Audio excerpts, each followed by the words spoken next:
punto de esta lección es el análisis de textos a través de organizadores gráficos. Analizar textos básicamente es la forma en la que podemos comprender mejor o entender mejor. Pero hay que tener claro una cosa, chicos, los textos son de diferentes tipos. Hay textos educativos, por ejemplo, como les había hablado en la clase anterior, el libro de Baldor. Este texto es definitivamente educativo, y ahí es importante empezar a comprenderlo en cada etapa. Este tipo de textos nos van a dar un conocimiento sobre algo en particular.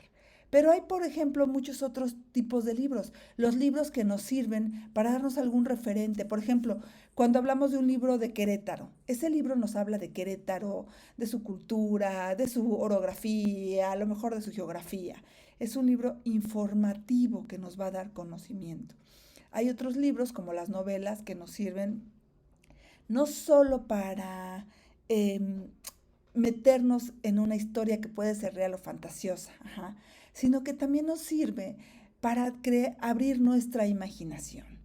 Definitivamente cuando hablamos de libros, hablamos de muchas cosas. Y bueno, cuando hablamos de análisis de textos también, porque el análisis de textos implica muchas cosas. Por ejemplo, un análisis de texto, ¿de qué tipo de texto?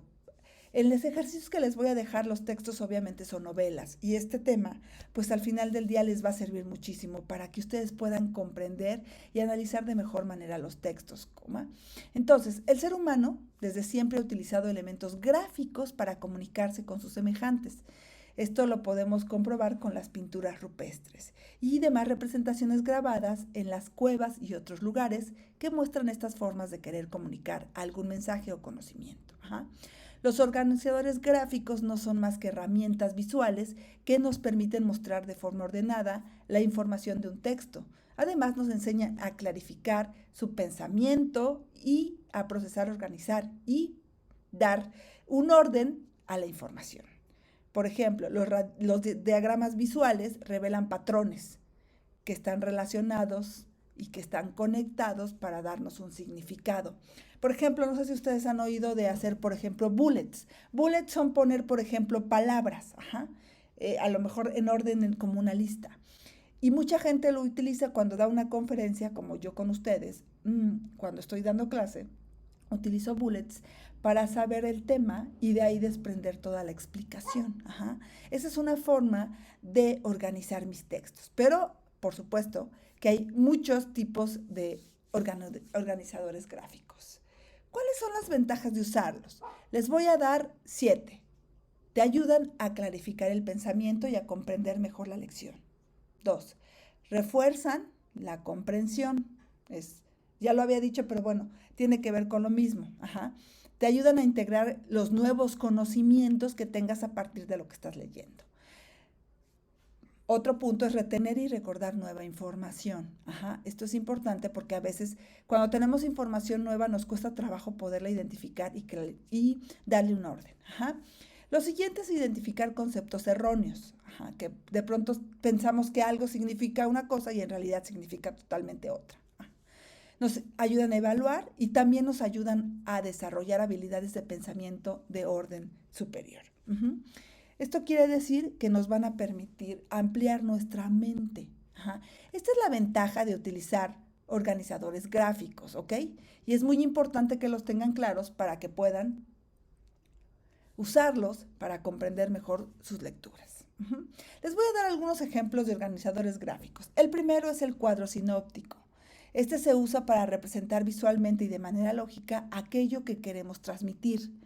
Puede brindar una estructura global, se puede aplicar mediante llaves, por ejemplo, yendo de lo general a lo particular, de derecha a izquierda, de izquierda a derecha, y generalmente los cuadros sinópticos es el organizador gráfico más conocido y más usado. Es el diagrama de Venn, que fue creado por un matemático y filósofo llamado John Venn. Él era británico. Y bueno, él decía que podíamos organizar diagramas para poder visualizar lo que estuvieran conectados. Estos son diagramas circulares, chicos. Estos son diagramas circulares que están conectados. Eso es el diagrama de Venn, ¿ok? Bueno, el siguiente es el diagrama de flujo. Son representaciones gráficas de las secuencias de instrucciones de un algoritmo o los pasos a seguir en un proceso determinado. Por ejemplo, en los diagramas de flujo podemos ir señalando con flechas, ¿no? Luego sigue es como un flujo, algo que va guiándose hacia adelante, ¿ok? Esos son los diagramas de flujo. El diagrama de causa y efecto, es conocido como el Ishikawa, en honor a su creador.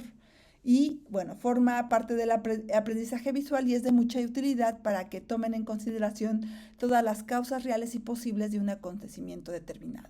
Por otro lado, les permite analizar desde diferentes ópticas los escenarios, organizar discusiones en grupo y hacer planteamientos de hipótesis. Ustedes van a elegir el diagrama que mejor sirva para lo que ustedes quieren, ¿ok? No necesitan usar uno, solo necesitan saber cuál les va a servir. Ajá. La línea de tiempo es igual como el que hablábamos en el diagrama de flujo, pero en la línea del tiempo todo tiene que tener una lógica de acuerdo al tiempo, como corre, el tiempo corre así, es lo mismo en la línea del tiempo, ¿ok? Y el último del que les voy a hablar hoy son las infografías. Estas infografías, de hecho, se han hecho muy populares en las redes sociales.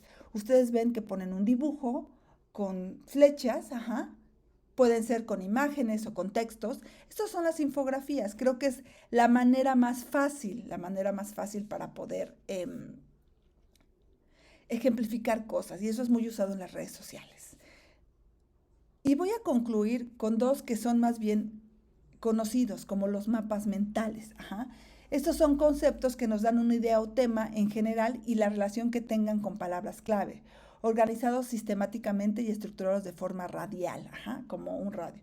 Los mapas mentales constituyen una técnica efectiva y práctica para extraer y procesar información. Aquí puedes tomar notas y reflexiones, por ejemplo, sobre los temas que estás abordando. Un mapa mental es dándole una orden y una lógica.